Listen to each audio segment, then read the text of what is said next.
So welcome everybody to the last in our series of circular table talks brought to you by We Don't Have Time and the Nordic environment company Ragn-Sells. I would like to ask the viewers to download the We Don't Have Time app so you can engage with today's wonderful speakers and the 65,000 strong We Don't Have Time network. Since July last year, when we aired our first episode, we've been on a whirlwind tour of amazing ideas, incredible solutions, and fascinating people who are all playing their part in building a better circular world. I must say we've had a lot of fun planning all these and making these shows, including today. And we hope our audience has too, while also getting a glimpse into a new concept on the way we run our economies in far more environmentally friendly, circular ways, where waste is consigned to the history books and everything is a resource. This final episode in the series comes just days before governments and scientists and business and civil society meet in Sweden for Stockholm Plus 50. And this is 50 years after the UN Conference on the Human Environment, when the world was first glimpsing that many environmental issues were going global and regional. So 50 years on, we know the drivers of damage and the levers for change. And today, business and industry are stepping up the challenge, not least through the United Nations Race to Zero, as well as cities and all sectors of society. I think governments at Stockholm Plus 50 need to really internalize the climate and environmental science and the risk assessments that are among the jewels that have been built over the last 50 years. I would ask them to be courageous and to take courageous long-term decisions on behalf of us all and our only one Earth, which was the message and the slogan 50 years ago. I think governments should also see from the broadcast like this one that the world is ready and is already supporting a positive, sustainable transformation so urgently needed right here and right now for all of us and everyone to come. And that often the missing link needs to be no regret policies of governments that provide certainty to those taking the big and innovative steps and the risks, like our wonderful guests here today. So let me introduce Per Larssons, my co-host. He's been my co-host throughout the series. He's head of sustainability at Ragn-Sells. Per, what's our theme for the final episode? Thanks, Nick. And yes, this is the last show, Circular Table Talk show for this season. So we come back to that. Circular economy needs to also transport goods and people continuously. And to be honest, we need to transport even more going forward when we're going to keep our material loops going and not waste the resources. So today we are going to deep dive into the massive world of logistics, or more important, fossil fuels free logistics. And some talk about the last mile, others talk about the first mile. In short, it's about how we can transform the way goods arrive and then are delivered into businesses, shops, but also homes. But also how the waste generated is more intelligently taken out of our communities and together in ways that have drastically lower carbon footprint, reduce traffic congestion, and help build greener, more livable cities. Great, Paul. Thanks very much indeed. The broadcast will also look at people, by the way, because many of the solutions involved also include how, as humans, we move around, including how we bridge the sustainable mobility divide between cities and rural areas, and within areas of urban places that are underserved or under-resourced. First, we're going to begin with the Nordic region through the lens of the Beloved City initiative, and then we hope maybe to pivot to a little bit more regional and perhaps even global on these matters. To help viewers get into this topic and, in a sense, to warm up our wonderful guests, let's look at a short film made by the BBC about what is happening in the host city of Stockholm Plus 50, in Stockholm itself. Normally, bin lorries start their journey empty, pick up waste and return to the depot full. And delivery lorries with all those parcels we love start their journey full, drop off the parcels and return to the depot empty. But all these journeys are clogging up our cities. So what if we combine the two jobs? That's what's happening in Stockholm, Sweden. Normalt så är det här två separata flöden, avfall och gods. Det vi gör i älskade stadsamarbetet är att slå ihop de här två flödena till ett, som gör att vi kan hantera både gods och avfall. People fixing the world. At the depot, Simon's loading his trunk with the day's deliveries. Then he takes them to homes and businesses around the city centre. But instead of coming back empty, he picks up the recycling. So we go full in and full out with parcels and waste. It's part of a plan to cut emissions and make the city nicer to live in. We have more and more people and freight that need to move around on our streets. And at the same time we want to use our streets in another way, focus more on people and pedestrians.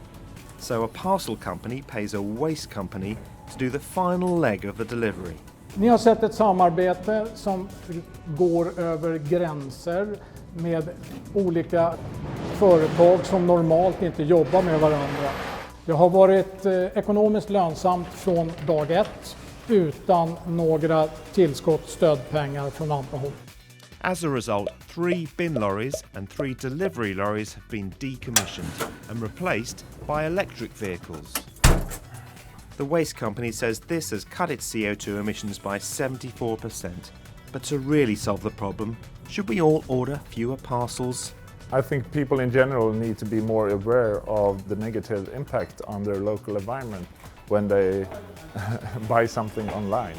So maybe perhaps people should stop buying 3 sweaters and send 2 of them back, and like being more aware of the transport that's actually generated. Good. That just watching this film reminds us that for many ordinary people, the COVID-19 pandemic has brought home just how many packages and stuff, well, at least in the richer countries, we are now buying online and having it delivered to the home. And I saw a report by McKinsey and the World Economic Forum and the World Business Council for Sustainable Development, who estimates that last mile deliveries in urban areas will increase by more than 30% by 2030 in the world's top 100 cities. And without action, carbon dioxide emissions will reach perhaps more than 25 million tonnes a year by 2030 related to this. And traffic congestion, which is a right pain as we all know, will increase by more than 20% if nothing is done. Okay, let me introduce our first guest, Professor Matthias Lindahl of Linköping University in Sweden. Matthias, you are a top international recognized scholar in the area of eco-design and product service systems. You've conducted research and teaching in eco-design since 1977 and research and teaching in integrated product service engineering. He's going to share some of his ideas on what a sustainable city needs through this lens of logistics and transportation. Matthias, you have the floor. Thank you, Nick. Nice to be here. Not since 77, but 97. But I've been doing this for a long time. Thank you very much. Great. Yes, I will talk about this, and I would start to state that the future is more than just new technologies. We all want to have a convenient life, a life where our needs are solved easily and smoothly.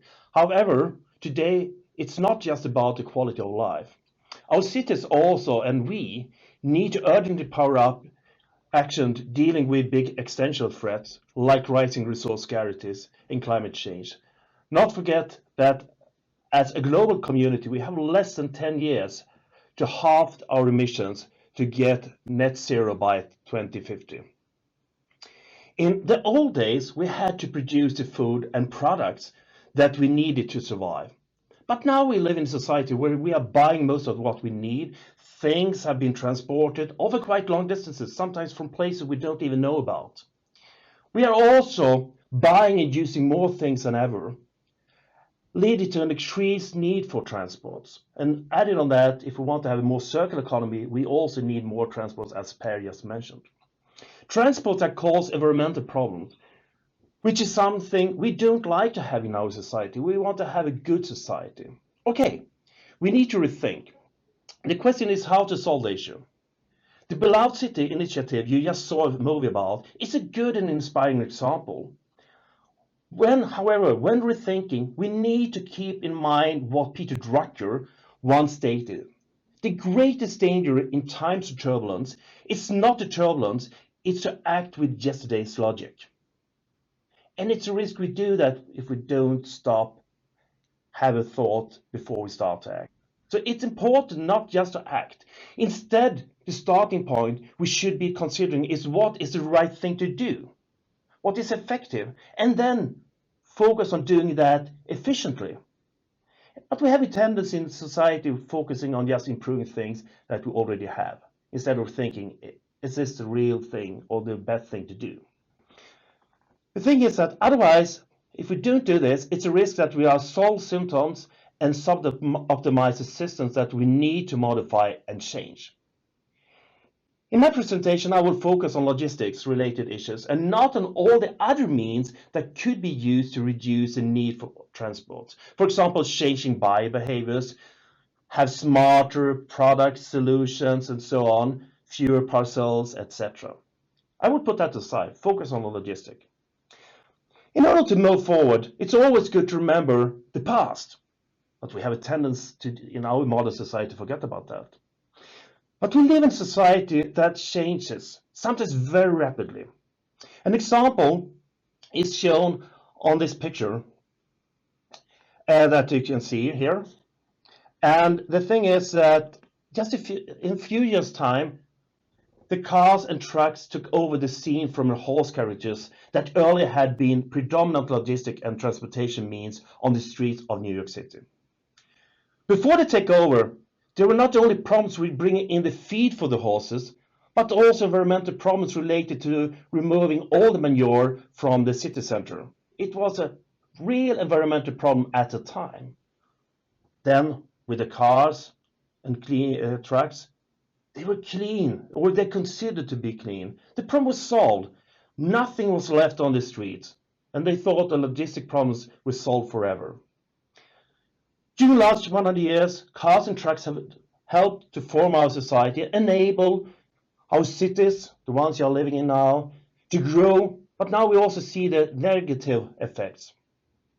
Back in 1998 to 2001, together with a research colleague, I studied the ongoing trends in society related to the automotive industry and how that would affect the industry as a whole.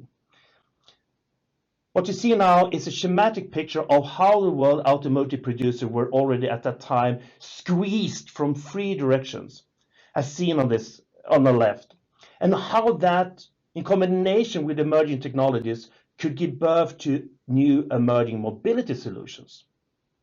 During this work, that was really interesting, I had contact with many automotive companies, for example, Toyota and Honda, just mentioned two of them. Already then, they had ongoing work on how to improve the world and transform society into a hydrogen-based society or electric society. In this work, they also invited their competitors to join. So you had joint projects. And the reason was that they saw that they need to collaborate. They couldn't do this transition themselves. During last year, a huge amount of money has been spent on developing new technologies related to the electrification of vehicles. For example, batteries. I think you know about this. However, even back then, Toyota clearly stated that the new technology was just one of the things that needed to be in place to really make a transition. This was something we also saw, and it was very apparent. To succeed, you also needed to, for example, ensure that the laws and other types of regulation allow the new technologies and business models that might need new, and you also might need new ways of collaboration, ownership, and sharing. Furthermore, but not at least, you need to guarantee the infrastructure needed for fuel. For example, that the grid can take this new load if you have electric vehicles, and that you have the charging station network in place. Because without that, customers will not move in the direction you want. These things take time to change and build and are often not in the control of the companies, since it involves regulation and laws, and that take time to change. This little figure illustrates an electric car sharing model. In line with the previous slide, if you want to make transition and real change, you need to consider various dimensions of change. You can't just look on the technical part. As I see it, a lot of these dimensions are not properly considered and managed. And that hinders and slows down the so much needed improvements we actually need in our society. On a broader level, like in the Beloved City initiative, we also need to consider how we structure our logistics networks, regardless of how we power them. The logistics in cities must be done in a smart way that avoids empty and low utility rates of transport. We need to really take advantage of the new techniques that we develop and use their full capacity. For example, use information to reduce the need for transport, for example, by sharing and working together. We need new business models and also collaboration models. We need to take advantage of the fact that electric cars are more silent, and that also opens up for an opportunity for their use during the nights and evenings. This enables us to spread out the need for infrastructure over the day and may also lead to a lower need for infrastructure. And that is good, because to build infrastructure, to maintain the infrastructure, causes environmental problems as well. The ongoing electrification and in the future, self-driving vehicles will also create possibilities for future improvements. For example, that we can share vehicles in a smarter way and therefore need fewer in our society, less infrastructure. And electric vehicles will also be able to play an important part in society's electric grid as a backup and also an effect balance function. However, once again, all this will, in many cases, require modifications and new laws and regulations. For example, how companies can collaborate, how to share and own things. And these things are not in place so far. Okay, I will stop here and once again quote Peter Drucker. He stated, "The relevant question is not simply what shall we do tomorrow, but rather what shall we do today in order to get ready for tomorrow." Now it's up to you. What do you need to do today to get ready for tomorrow? Remember, the future will come. I hope that you want to be prepared. Thank you. Thanks, Matthias. And as a German pop singer once said, sharing your things instead of producing, instead of a client, you'll get a new friend. So maybe friends are worth something too. All right, good. We're going to go to a panel here with some guests. And let me first introduce Stig Fiali, who is concept manager and head of key account management at Ragn-Sells in Norway. Stig is in charge of the Beloved City concept in Oslo and Trondheim. And then we've got Sofia Sundberg, who is CEO of Barkarby Science. Sofia collaborates with businesses, local government and others to test and bring sustainable innovations to fruition in Barkarby, which is another Beloved City initiative. And she also lives there. So, I mean, she sees it as a resident, which is also kind of useful. And I mean, she sees innovation through a human-centric lens. And then last but not least in this panel is Tobias Orbunder. He's Nordic director of Bring E-Fulfillment, which is a logistics company and part of Posten Norway Group, which has actually reduced its emissions by over 50% in the last decade, which is really fantastic. Okay, Stig, let's go to you first. Tell us what's happening in Oslo. Tell us what's happening in Trondheim through the lens of our theme today, and how far are you getting down this journey to fossil fuel-free logistics? My knowledge with the rest of the world. First of all, I'd like to address a little bit about the goals that we are heading towards working with the Beloved City. And if you go to the less emission goal, we will say that we have completed that because we have actually converted all the vehicles to fossil-free vehicles. So we are really proud of that. And then when it comes to less noise, it's also a big part of reducing the noise level in cities, which has also been actually improving a lot because electric vehicles are much more quiet and silent than regular trucks, which is also good for the climate in the city. And when it comes to less traffic, we go full in and full out and full out and full in. So I mean, doing actually working on the yield management, which is very famous for logistics, it's really actually showing us significant results that we were not able to actually fantasize about years ago. So very interesting. Improved atmosphere, I would say, to contribute to a vibrant city. I feel that we have managed to do that.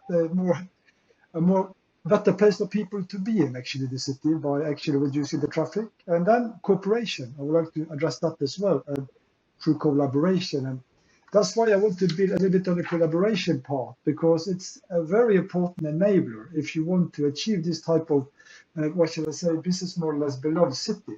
Because one of the important enablers is you need to have a clear strategy. That needs to be supported by all partners. And then, of course, the defined business model need to be shared and agreed on, because we are playing with open books in terms of business models. We are not hiding any issues. Guidelines regarding corporations is really important to get in place. And not at least that you have to allocate resources, all the partners into this, and that into the functions of, for instance, sales and marketing, communication, operation, health, environmental and safety, and not at least finance. So it means that you are building a more or less of a kind of a joint venture, but not being a joint venture, but you are actually adding together resources in the pool, which actually benefit the corporations a lot. And then, of course, joint operations by having people working on the same plant. These are the clear enablers to succeed with Beloved City. And then I would like to share with you some findings from the survey we conducted among the employees in the hub, which is quite interesting, because the highlights they're actually focus saying is that the cooperation in the hub and among partners are really good. They really, that's actually stands out as a highlight for the survey, and not at least that the engagement among the involved employees as well. So people find it very motivating to work in a new way and actually establish a legacy for the society, and then it's a meaningful work. And then promotion and publicity has been really key, working with the various people in marketing and communication departments. It's because getting out, they're reaching out to the politicians, reaching out to the companies. It's really important, and also via social media. And then, of course, we have areas of improvements, and one of them is the time. It takes time for Ragn-Sells to build a market, because unlike Bring and Posten, they have all the parcels. For them, it's more like they can move the hub to a hub like Beloved City because they have the volume. We need to build it greenfield. So that means that for our part, it has taken a longer time to build the business because we're doing a greenfield business. It's not something we acquire. So if you look at from an investor return on investment point of view, you will see that the return rate period is longer, but at least you're contributing to, you get it actually more of a return in terms of brand recognition, which is also a good investment. And then, of course, availability of vehicles fitting the needs for operations. That's one of the biggest challenges for us, because when you enter into this business and you want to industrialize the operations, you want higher volumes. There you see that it's very hard to find the equipment. And then, of course, help and assistance from the municipalities. We move faster than the politicians. And we are what we call early, we are the innovators, and we need them to be the early adapters. So you're the early adopters and they need to be the early adapters. We are the innovators. Just hold that thought there, Stig. Hold that thought, because we're coming to a panel session, and so I'm just really kind of getting snippets from people at the moment before we go to a chat. So hold those thoughts there. That's really good. Sophia, you live in a beloved city, right? But you're also a professional person in the life of the city, as well as being a resident. Tell us a little bit, in a sense, about what is actually happening where you are, and how do you feel that things are developing in terms of creating a more beloved city through the lens of transport and logistics. And don't forget the autonomous bus, because I want to bring that up. Yes, absolutely. It's not Aha. a beloved city concept yet, but this is something that we're looking into.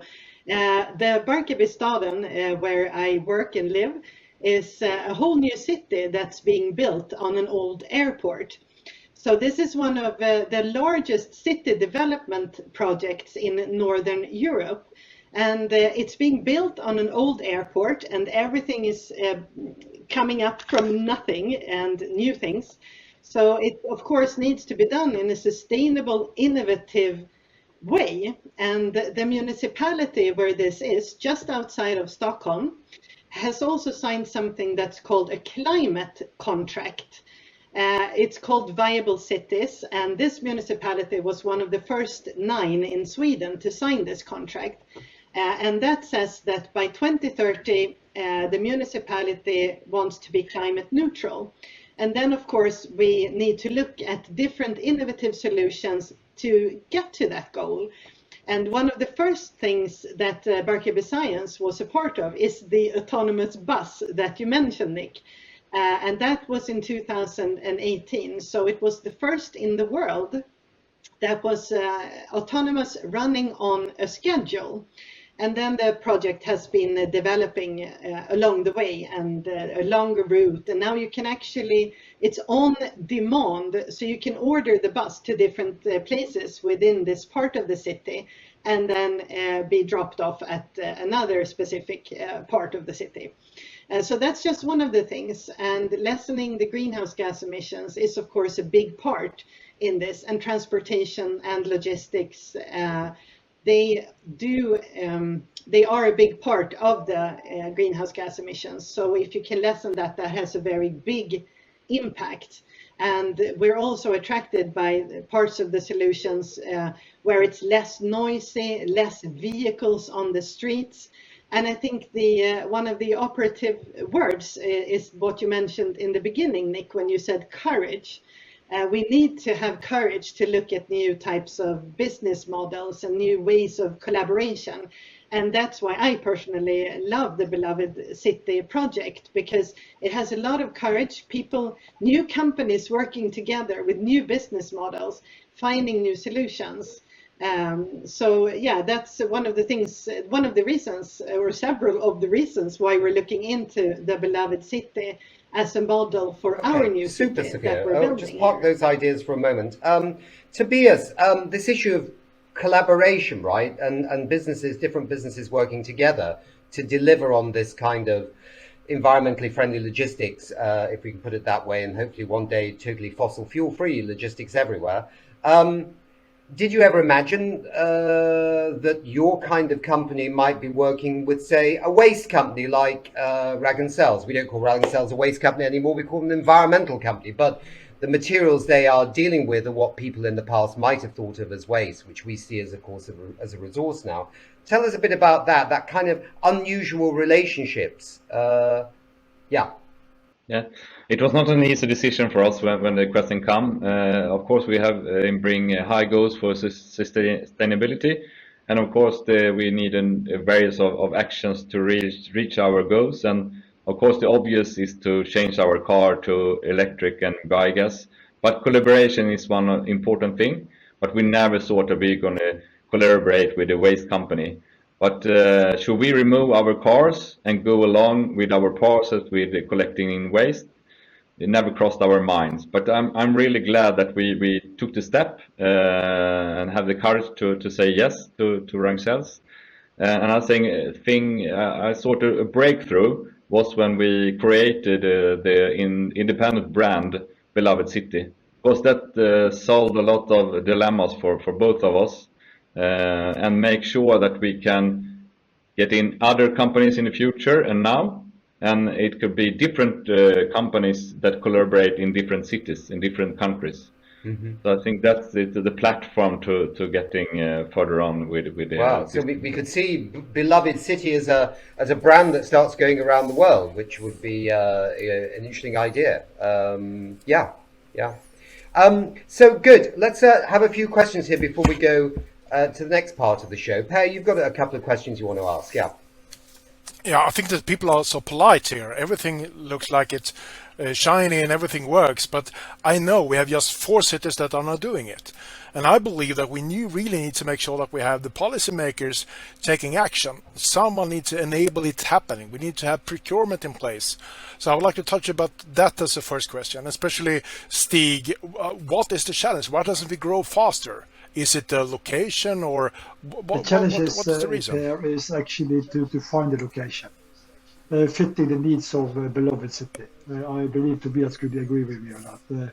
That's the biggest challenge so far, and we need to work on that. But also, one big challenge is that we need to find the equipment that is also working for the mission. So there are 2 challenges actually. We will have a transport no company that are supplying trucks later on in the show, and maybe they can enlighten us. But definitely, I will say that I really hope that we have policymakers listening here. You need to enable that we have the city hubs if you want to have fossil-free transports. But let's just, for the viewers, right? I mean, they've seen the BBC film, but give me one thing. What's one big block, right? What one policy would free up this thing? I mean, it's hard to pick on one, but anybody got any thoughts on that? I think it's going to be the will that you really want to do this and really want to focus on it, because I think in the past it has been the financial how we're going to finance this kind of collaboration, but now we have solved this, because this is the first thing I have ever seen that stands on its own financial legs, and it's not funded by state or city, that you're combining different freight flows. So I think it's unique, and we really like to talk about it, and I hope someone steals the idea, because that's what we want. We can't do it in every city, so I hope you always have waste and you always have parcels, so hopefully someone steals this idea, and we will be glad to talk about it and get the information from us how you do it. Sophia, did I hear correct? There was no cost, so there's no cost for the society with the collaboration between Bring and Ragn-Sells?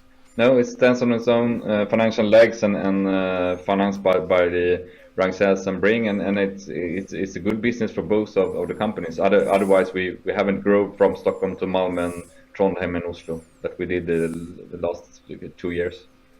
To get some simplicity here, there is clearly an obvious saving in the fact that you're not both running vehicles around the city, right? I mean, you're obviously running things independently, but you're running things together. So in theory, one truck or van or whatever it is that comes in delivering parcels also picks up the waste and takes it out again. So that's reduced one vehicle movement, as it were. But does it go beyond that? Is it just saving on transport halving transport movements roughly, or is it something bigger than that? It's taking away cars, but also it's efficient, because it's not 2 persons that's being on 2 different hubs. It's one person that otherwise from Ragn-Sells or otherwise from Bring that can deliver parcels, but also collected waste from companies and can go into the hub. I was quite interested in what Sophia said about the autonomous bus that they have in Barkarby, because of course, if you go way back in time, you know, when there were horses that we were talking about earlier, I mean, they used to carry people, they used to carry goods, they used to carry all kinds of different things in a kind of mixed way, a bit like what you're doing with parcels and waste. And so can you imagine, Sophia, the autonomous vehicles in Barkarby picking up people, but also picking up parcels and picking up other things? And do you know what I mean? Yes, I think that's a really thrilling, exciting thought. And I think that this is, like they mentioned before, this is a platform. And it's going to be very interesting to see what else can be put on top of this. What other types of solutions can be found that you can add as layers on this. So this can be like the base, and then you can add things on top. I can't say for sure, but I mean, it's a very thrilling, interesting idea to maybe explore further. But like Per said, there is a challenge with finding a place to be. And when you're building a whole new city, it's maybe a question about priority or understanding the greatness in the solution, the opportunity that it can mean, everything that it can entail. But I think that's one of the things that really intrigues me about this solutions. What else can be put on top of it? I think that's a great And way do you of have thinking about systems it. there whereby parcels come in and waste goes out in the same vehicle, or are you going to be looking to talk to Stig and Tobias about this? We are already talking about this. I can imagine. Yeah, guys, I think we need to move on. And thank you very much indeed. That was very interesting. Matthias, come back to us. You probably heard what everybody was saying, Sophia and Stig and Tobias and Per. Brief thoughts? I think the beloved city is a very interesting concept because it actually shows how different actors that normally not worked can actually start working. And that is why I also think it's important to stop looking on the current value and supply chains. Instead, try to look on what could be a value network where you connect different capacities and information. And I also think it's important that you focus on, like they are trying to cut down the number of units used, and also try to improve the load, the useful load that you're bringing out from the city, and also try to make less transports in the future, because we are sometimes moving just air and space, and that is not really something that brings value. So I think there are a good step, but I do see they will be able to do more in the future. So I think this is very, very useful. And it's also useful with this type of inspiring examples that are easy to explain, people can relate to. So good, thumbs up. Thank you so much, Matthias. This is the end of part one of the show. In the second half, we will look at heavy logistics and how to green this part of the supply and logistic chain. But before, we would like to introduce and hear from a special guest whose transport solutions cut across a lot of those issues we are addressing today. Great, thanks, Per. Let me bring in Chris Schneider, who's the CEO of VIA Europe and the CEO Chief Operating Officer of VIA, who is coming in from New York.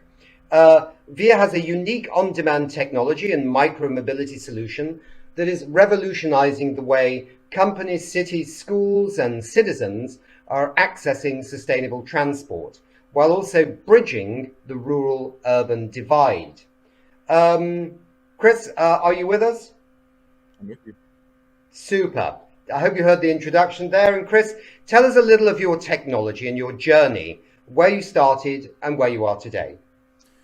Sure. So VIA builds software that allows cities and public transit providers to operate accessible, efficient, and sustainable public mobility services which are powered by data. Our partners, our cities, use our technology to fill gaps in the existing transit ecosystem, but also to create new and innovative alternatives to private car trips. So how did we get here? 10 years ago, our founders realized three things. One, even in cities with great public transportation, huge numbers of people still drove their private cars to work. In Berlin, for instance, which is one of the most efficient public transportation systems in Europe, almost 50% of people drive their cars to work. Two, suburban and rural areas presented a huge challenge for traditional public transit modes. And these are areas with significant levels of what you might think of as mobility poverty. So in the US, for example, 45% of Americans don't have access to any public transportation, which is incredible to think.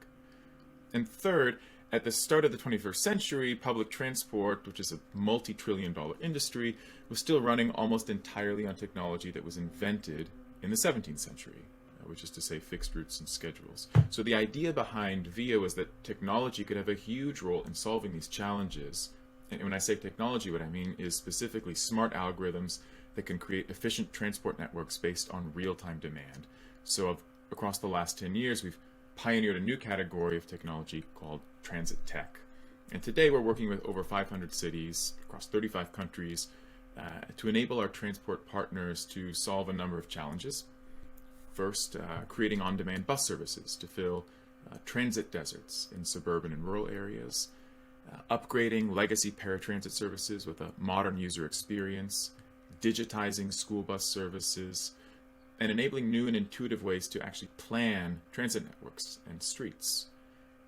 So all this, of course, built with incredibly smart algorithms, but maybe what's most important is the bottom line impact for cities, which is expanding access to mobility in a sustainable and an equitable way. So, Chris, you heard a little bit about this beloved city initiative concept. I mean, on the simple level is you've got a waste company and a post office, basically, or a logistics company linked with a post office, in a sense, sharing vehicles rather than actually having their own, in a sense, if I can put it in very simple ways. And obviously there's a lot more to it than that, because it doesn't just end with that. I mean, I'm sure with Norwegian Post, it's the same with DHL in Berlin. There's bicycles, electric bicycles, and other distribution networks going on, but it's a sustainable, good start. And also with Sofia in Barker, which isn't a beloved city, but looking at it, how would you imagine your technology and what you've been doing could fit into these kinds of developments? Nick, I think that fundamentally the beloved city concept and the technology that we're building are sort of based on the same premise, which is you have vehicles with some space inside it, and you want to utilize that space as efficiently as possible so that you need fewer vehicles making fewer trips. Now, one way that our technology can affect the same outcome, in a sense, is by funneling people more efficiently into existing public transport networks. So, one of the huge issues in people transportation right now is the congestion that you get when people are driving their private cars into and out of cities, and that's what creates rush hour, creates obviously terrible air quality, greenhouse gas emissions, also wastes a tremendous amount of time that people could be otherwise spending doing productive things or spending time with their family. And all of these people are driving their cars with 3 or 4 empty seats. So one of the kinds of services that we've enabled all over the world are first and last mile solutions that predominantly work in suburban areas where people live too far from a train station to make it convenient to use that train to commute. But if there's an on-demand shuttle that can take you very efficiently to the train station, then you can take that short trip, take a high-speed train or a bus into the city, use existing public transport or perhaps another network of shuttles on the other end, and skip the part where you're stuck in traffic in the middle. And we've have services in Doha, in Qatar, for instance, where they've started a new metro system, and 50% of the demand for that metro system has come from first and last mile systems that are powered by our technology. Similar story in Seattle, where we're doing the same thing in a number of transit deserts. So I think that's one pretty similar, analogous approach to people transport. I think in a sense you've covered something I was going to ask you about, which was about the climate change angle, because what I get from hearing and what you say, Chris, is that basically by reducing the kind of private person in a private car going from A to B and everybody else in a private car and a private person, somehow creating a kind of sharing economy, in a sense, of transportation, one intuitively would be reducing greenhouse gas emissions. Is that correct? I think that's right. And if you think about the climate crisis and the journey that we have to travel, right, the solution can't simply be to electrify every private vehicle. On the one hand, that would take far too long. We don't have enough time to decades to. Good plug for us. Good plug for us. We don't have time. On the other hand, by the way, electric vehicles take 2x the production emissions right now that ICE vehicles do. But on the other hand, if we ended up with just as many electric vehicles, private vehicles, as we have now, diesel and gas-based vehicles, we'd still have the same congestion challenges. We'd still be living in cities that were clogged. So, every trip that can be taken in a shared mode and ideally public transport is a huge win, I think, in the direction of sustainability. Of course, if you can combine that with electrification as well, then you're kind of hastening both sides of the equation. And so we have a few examples of services that are both electric and serving this first and last mile or sort of more core public transport need. Milton Keynes is a great example. There was a grant from the Office of Low Emissions Vehicles for about £500,000 that helped fund electric vehicles to run a suburban bus service powered by our technology. You can go to South Florida, where we're working with a big train operator called Brightline to run a fully electric and shared first and last mile journeys to train stations, so people don't have to drive their private cars. So I think we need to take a everything, all of the above approach, in a sense, to sort of electrification. Let me ask you one final question before we go to the second part of the show, and do stay with us afterwards, which is, as we've heard from our dear friends in the Nordic region, in the end, policy is a big deal, right? And you have this, I think, quite fascinating technology. We didn't talk about the rural suburban thing because, I mean, as a kid, when I grew up in north of England, you could always see buses, but by the 70s, the buses were disappearing, right? And the communities all went to private cars. And so that's when I first heard about VIA, was listening to a BBC broadcast about the rural on-demand service that you're running. But let's park that for a second. What's holding you back from taking over the world with this brilliant solution? To put it mildly. So I'm not sure our goal is to take over the world, but let's pretend that it was. Yeah, okay. Sorry, that was maybe a bad example, yeah. One, obviously, it would be great if there were more funding programs for innovative mobility solutions. So that would be one obvious thing. But I think there are regulatory challenges to recognizing on-demand public transportation in slightly smaller vehicles. In England, this is certainly a challenge. So there's a regulatory aspect. What is that, Chris? Tell us what that is precisely. Essentially, if you're using a vehicle that has less than 8 seats, it's not public transport. It's by definition a taxi, and that seems awfully silly when you can potentially, it might be much more efficient for a local council, local authority to provide rural transport in vehicles that have 6 seats, or you don't need a 15, 20, 40 seat bus to provide transport there. But there's one other layer, though, I think, which is there's increasingly huge numbers of programs to fund specifically green or sustainability initiatives around electrification, for instance. So in the US, there's a huge push, especially with the new infrastructure bill, to electrify school buses. But if all you do is electrify the school buses, but you don't invest in technology to route them more efficiently, which might let you use fewer vehicle miles or even fewer buses to transport the same number of children, then you've missed an obvious opportunity to build efficiency into these networks. And so I think, one slightly more nuanced ask would be couple these investments in green energy technologies with smarter ways of using the vehicles, the infrastructure itself. Got you. That's a really interesting insight. I hope everybody else enjoyed that because it's another aspect of this. Obviously, this is more focusing on the human movements, but I mean, I suppose in the end, whatever the technology is, also has relevance to moving heavier things and parcels and other things like that. So thank you, Chris. Stay with us. We're now going to go to part 2. So welcome to part 2 of this wonderful show of the Circular Table Talks, talking about logistics, environmentally friendly logistics, fossil fuel free logistics on our way to a better world. People talk about the last mile. I also read, because I'm not an expert on logistics, that there's something called the first mile in terms of bringing back waste into the economy. And it's not the whole logistics story, because what we heard earlier is part of a vast web of national and international networks of road and rail, of air and sea transport that connects us into the cities and other final destinations such as rural areas. And these crisscross continents and nations and continents. So it's a bigger picture out there. We certainly can't cover the lot of it.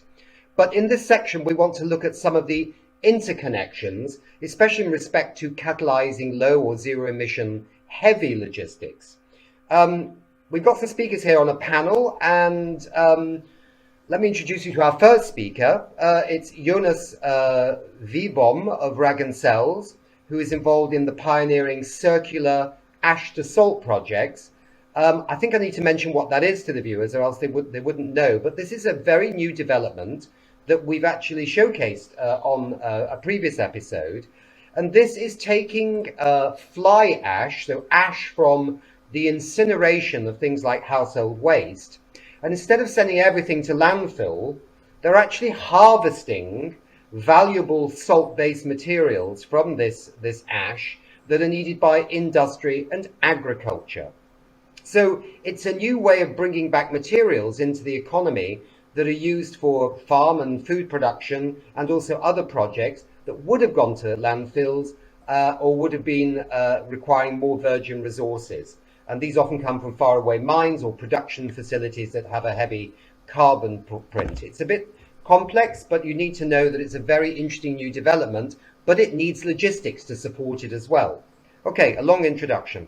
Anna Pernstol is Head of Partnerships and E-Mobility with Scania, with a focus on their new electric trucks for heavy logistics. And then we've got Åsa Peterson, who is the CEO of the Swedish Energy Association, basically representing some 400 energy companies, both private and public, whose focus on today's show is through the lens of electric infrastructure. So I'm going to open my first start to Åsa. Let me ask you, is Sweden's energy infrastructure able to match the ambition of the electrification of heavy logistics, let alone all the other challenges that come with that? Well, that's a really good question and to the point. And I mean, with the need that we see, it's not. That's the simple answer. I mean, we know that electrification of the transport sector is the solution for decarbonizing transport.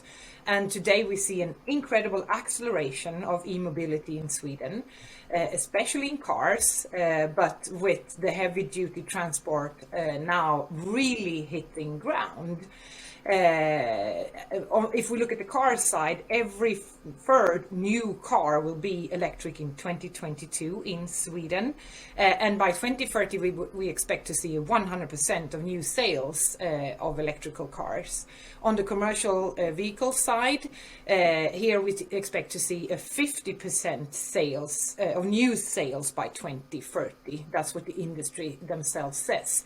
But of course, this is all conditioned by the fact that we have access to the infrastructure. First of all, the charging points, but the charging points also needs to be filled with electricity. Today, as a country, we face actually a doubling of the demand of electricity, fossil-free electricity, until 2045. So of course this is a big challenge for Sweden as a country, but it's also a huge opportunity to meet this demand and really transform both transport that would need around 25 terawatt hours in 2045. That's what we see today.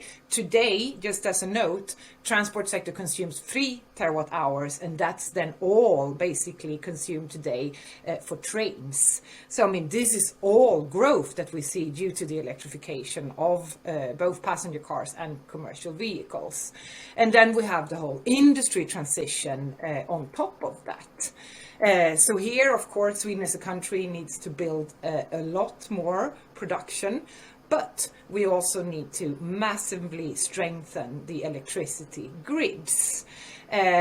So when it comes to charging infrastructure, and especially then fast charging, we need very high energy to charge both cars and heavy transport. It's up to 1 megawatt that we would need, for example, in a fast charging station for a truck. So here we see that we need to address this capacity challenge in Sweden, strengthening the electrical grid along our roads and in our cities, also to supply these hubs that we've been discussing here today. And in order to do this, we need to shorten the incredible slow permit processes that we see today when we build infrastructure in society. So we can expand the electricity grid at a much faster pace than is possible today.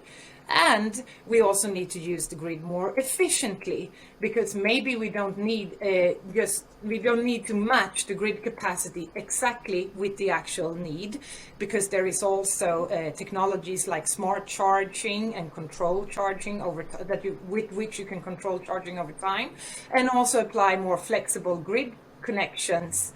And then there is, of course, the whole possibility in energy storage, in batteries or in hydrogen, for example, that is a lot discussed today. So there are a lot of opportunities with which we can meet this, but we are not there now. So we need a major effort here in society together. Just also picking up on one very interesting aspect here that Chris brought up, if I may, how to plan these electrical or this electrification of transport. Because if we just electrify the current routes, I mean, maybe there are, today, if we plan it on the current routes, and then with all these changes we see in the logistical systems, these routes will of course change in the future. So where to start this electrification and how to meet this challenge while the transport system is also changing on the logistical side, here the answer to that is collaboration, close collaboration between the energy sector, the transport sector, and together with the planning, of course, in municipalities and together with politicians. We need to open books, all of us together, and do this together. Exciting, exciting, exciting. Okay, so let's go to Anna. I had the pleasure of interviewing your CEO in Glasgow at the UN Climate Conference last November. Where we were discussing fossil fuel subsidies, but we're not going to raise that little ghost today. But tell us, electrification of trucks. Scania, you're moving very fast on this. You have a science-based target. You're on the UN Race to Zero. You're with the Exponential Roadmap. You are really walking the talk as a large company in this area. How's it going? It's a tough challenge, but it is going well, I would say. As you said, we have signed up for the science-based targets, and that means that we have signed up for reducing the CO2 emissions from the use of our products with 20% by 2025 already. So that's really a tough challenge, but we are determined to reach the goal. And to do that, we at Scania have a very progressive product plan, and will increase our portfolio of electric offerings every year. But to achieve this goal, we really need to start now. We cannot sit and wait for the optimal product in the future. And I think the collaboration that we have with the Ragn-Sells that are operating in this new ash to salt plant, they will operate an electric regional heavy transport, and I think that's a great example of where we can take the next step in electrifying heavy transport. But to follow up also on what Åsa said, we cannot do this alone. We need to collaborate both with our customers and the customers' customers, the transport buyers, but also on the infrastructure side and the electricity and energy side, providing the green energy to the sites. Okay, good. Let's go to Jonas now. So critical to your circular economy and climate change ambitions are your inventiveness. I've done many shows with Ragn-Sells, and I'm amazed at all the clever things they're doing with the waste streams and the circular economy and bringing stuff back into use. But climate action is also about supply chains and logistics. Now, you've got Åsa here and you've got Anna. She says they're happy working with you. You're happy, obviously, working with them. But do you need more collaboration? Where are the gaps right now in this, Jonas? Of course, we need the chargers. This transport is with ashes to ash to salt plant is so ideal for electrification, since it's visits only a few places. We have maybe 4 or 5 heat and power plants that we should take these ashes with the electrical truck, and we unload them at only one place, being in the new factory. And also there's quite short distances, maybe 80 kilometers and shorter than that. And the critical factor for making this so interesting is that the trucks that are used here, it's dry bulk trucks, sort of dry tank trucks. It actually takes like 45 to 60 minutes to load them, and then it takes 45 to 60 minutes to unload them. So we can use that time for charging. Charging time is of course the main drawback with a battery vehicle in ordinary case.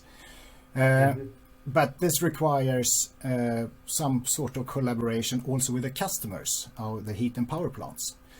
They must supply electricity, and also we need to have a charger at their plant.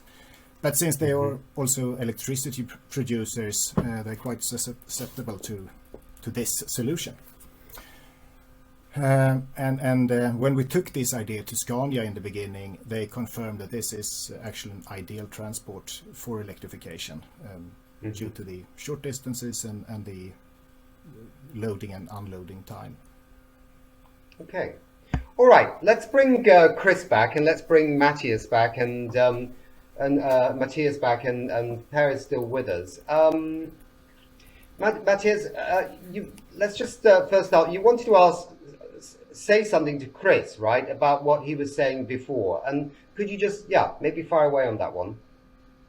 Yeah, I will take it very, very short. What we already saw back in the time, 20 years ago, actually the technology was a driver for the automotive industry to change, but they also saw the electric cars will force them to change the business model, and actually in the way that they were thinking, and they still are thinking, stop selling cars. Okay.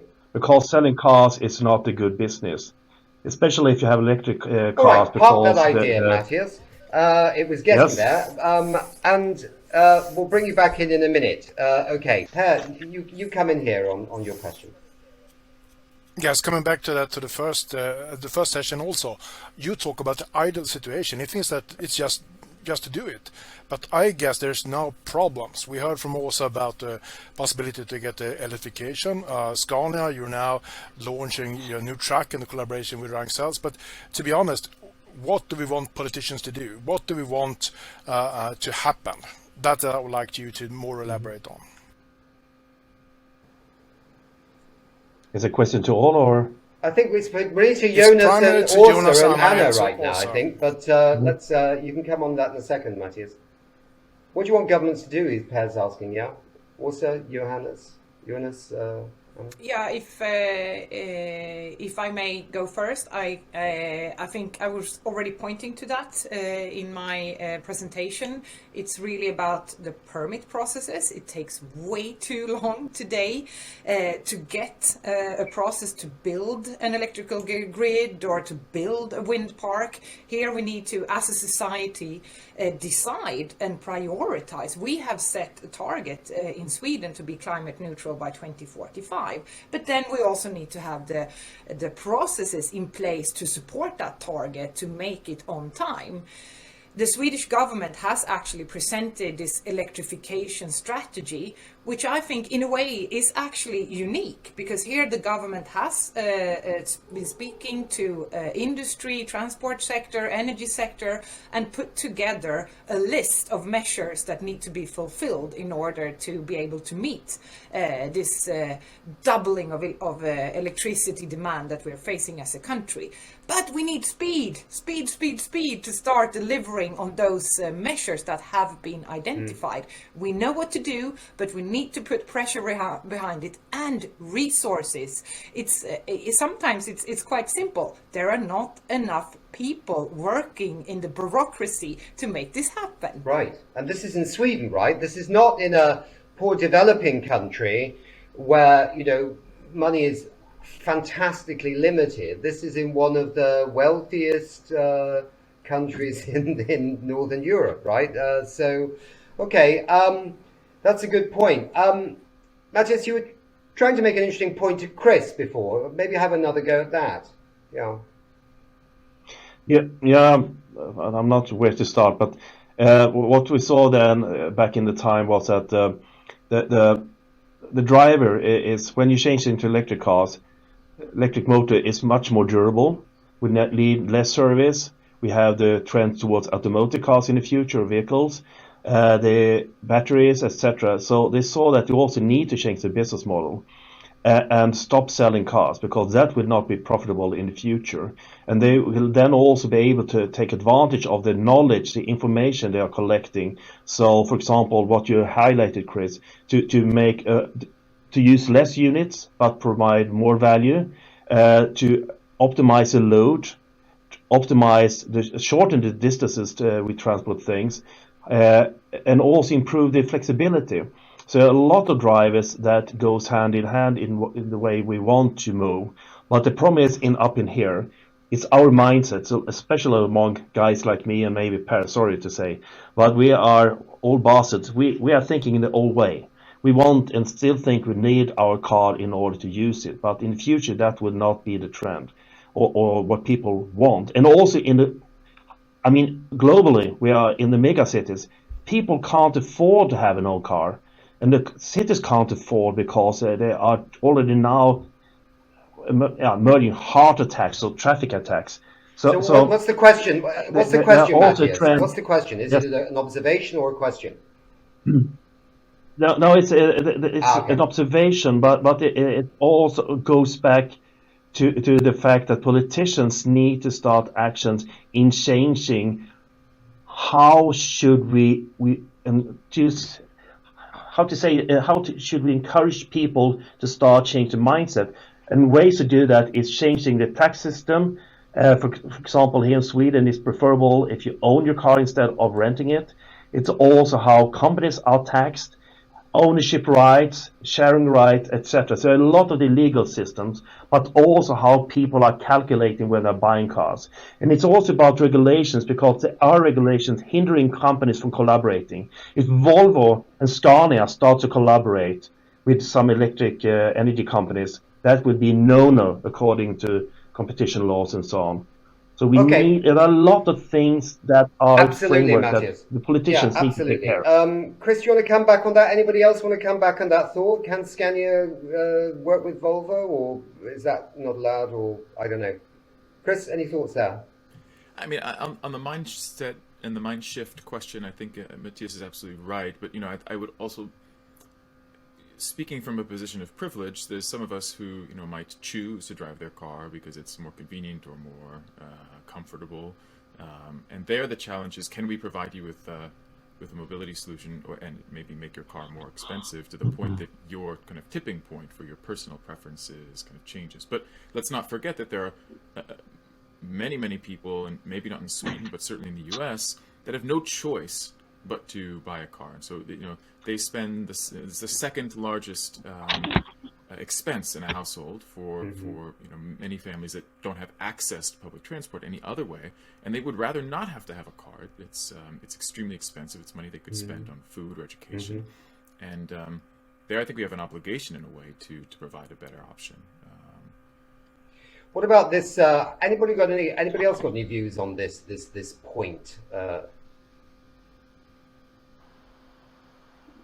If you want to say something, Jonas, you might have to. Yeah. I can say something about that. I really agree about the mindset change. I see that we have, talking about circularity, I think there are trends going in the same direction. when we shift from mobility or transport, from owning the truck or owning the car to mobility as a transport, that also invites to more circular business models, and we can optimize the vehicles for being sustainable and high quality, because it's not selling the truck but selling the kilometers that this high quality truck can produce. That is the thing. So I think that's a positive trend, and I also see that electrification can really be the leverage that can push us in that direction. So I'm super happy and excited about that. But there are indeed behavioral changes needed, both from the private person side, but also the companies need to change behavior. Both going into circularity and transport as a service, but only going into electrification. And I think Jonas brought up this example with the Ragn-Sells, where they charge while loading and unloading. And I mean, we cannot expect taking transportation as it is today and just electrify. Probably we need to change maybe how long we stop, how the routes look like. Electrification and charging will be one part of the operation to a high extent, and needs to be taken to the logistics planning. And we need to be open to that. Why is Jonas, comment on this. You actually want to just combine your original questions with the other speakers, that maybe one should look at the subsidy systems, where in Sweden they are often linked to investments in maybe an electrical car, but maybe you should have some construction where it's usage instead, maybe to remove the electricity taxes on energy that is used to charge an electricity truck. Since one of the advantages with our solution is that we are looking to use this truck for maybe 120 hours a week, and thus it's replacing 2.5 ordinary trucks. And all the resources needed to build a truck, and not least the battery, will be much better used in that way, and we also will spread out the usage over 24 hours, 7 days a week, and making it less congested traffic. So I think that's one way to for the government or the authorities to actually help us here. Matthias, I can see you're chomping at the bit to say something. Yeah, I think what Jonas was just talking about, I think is important, is also to have this system thinking. And the government should have more of a system thinking when they, for example, are acting with the public procurement. Not only buying transportation, for example, buses, but also consider how can they, by buying this type of new solutions, optimize and reduce the amount of needed infrastructure in the city, balancing out the need for other environmental related activities they need to do in order to prevent and hinder caused environmental problems. So I think they need to have this overall perspective instead of just picking here and there. And I think it's also up to the companies to be better in showing this type of broader solutions.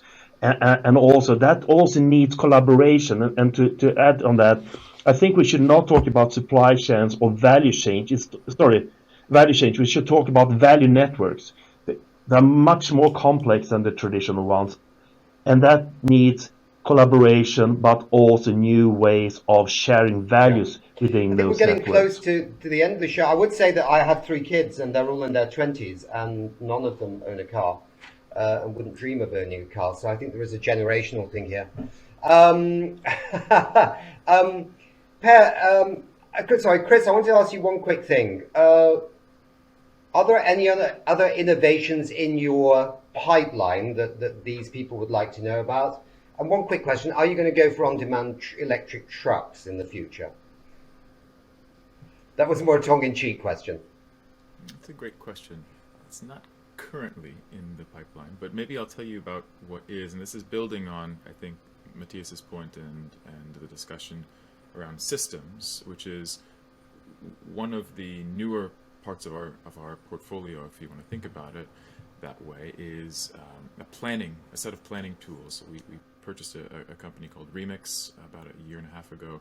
They make some amazing products, one of which allows you to plan transport networks in a very, very efficient digital way to make it collaborative with citizenry, so you could get comments on where this bus stop or that bus stop, and make it a much more community-oriented process.